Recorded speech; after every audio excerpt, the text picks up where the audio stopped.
Au cours de mon doctorat en Australie, on a fait une découverte pour l'élevage de l'ormeau. On a juste identifié que certaines algues attiraient les larves d'ormeaux et provoquaient leur métamorphose. Donc les ormeaux venaient s'installer sur ces algues et puis se développer. Cette algue, on la retrouve partout sur la planète et toutes les espèces d'ormeaux du monde répondent de la même manière au stimulus de cette algue. On a développé les techniques de culture pour cette algue bien particulière. C'est une algue qu'on va du coup cultiver sur des supports en nurserie qui va permettre de nourrir nos ormeaux pendant les premières semaines, voire les premiers mois d'élevage.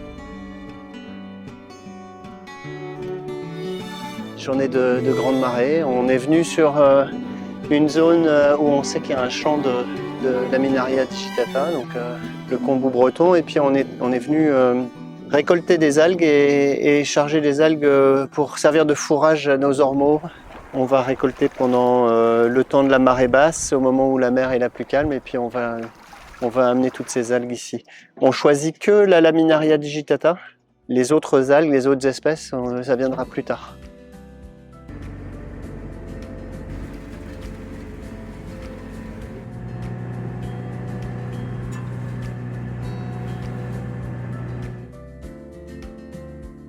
Donc nous, avec les machines, on remonte la cage. Là, on va ouvrir. On va regarder si tout se passe bien dedans.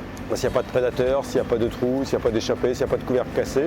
Et après, on leur met une ration d'algues pour à peu près 1 mois. J'arrive, 2 tourteaux, ça commence, moi.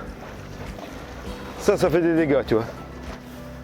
L'idée, c'était d'élever des ormeaux bretons, l'espèce bretonne, qui était en voie de raréfaction à l'époque et qui l'est toujours, pour essayer de le reproduire en captivité et d'avoir une activité économique rentable avec cette espèce emblématique de la Bretagne.